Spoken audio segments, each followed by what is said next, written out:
الرحیم۔ فعل اور کلمہ میں کیا فرق ہے؟ جواب، فعل اور کلمہ، فعل نحویوں کے نزدیک ہے اور کلمہ یہ منطقیوں کے نزدیک ہے۔ نحوی فعل اسے کہتے ہیں جو اپنا معنی خود بتائے، معنی مستقل ہو اور اس کے ساتھ ایک زمانہ بھی ہو، خواہ ماضی ہو، خواہ حال ہو، خواہ مستقبل ہو۔ اور منطقی کلمہ بھی اسی کو کہتے ہیں۔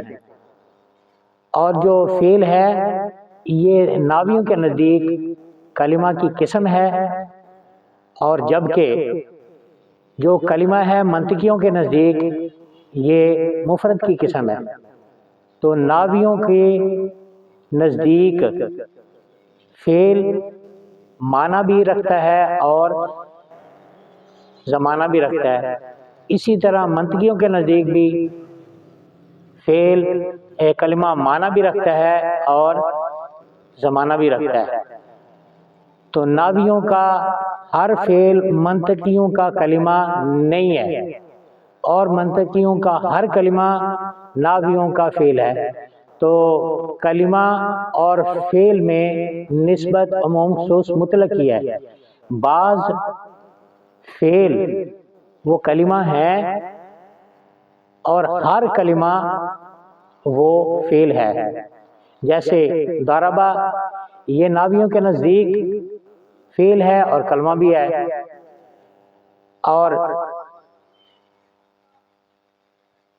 اضربو، نضربو، تضربو یہ نحویوں کے نزدیک فعل تو ہیں لیکن منطقیوں کے نزدیک کلمہ نہیں ہے، کیونکہ کلمہ مفرد کی قسم ہے، اور اضربو، تضربو، نضربو یہ مفرد نہیں ہے بلکہ تضربو میں تا حاضر پر دلالت کرتی ہے، ضاد رابع حدث پر معنی فعل پر دلالت کرتی ہے، اور اضربو اور نضربو میں حمزہ اور نون یہ متکلم پر دلالت کرتے ہیں، حمزہ واحد متکلم پر، نضربو تثنیہ اور جمع متکلم پر دلالت کرتے ہیں، اور ضاد رابع یہ معنی حدث یعنی فعل پر دلالت کرتے ہیں۔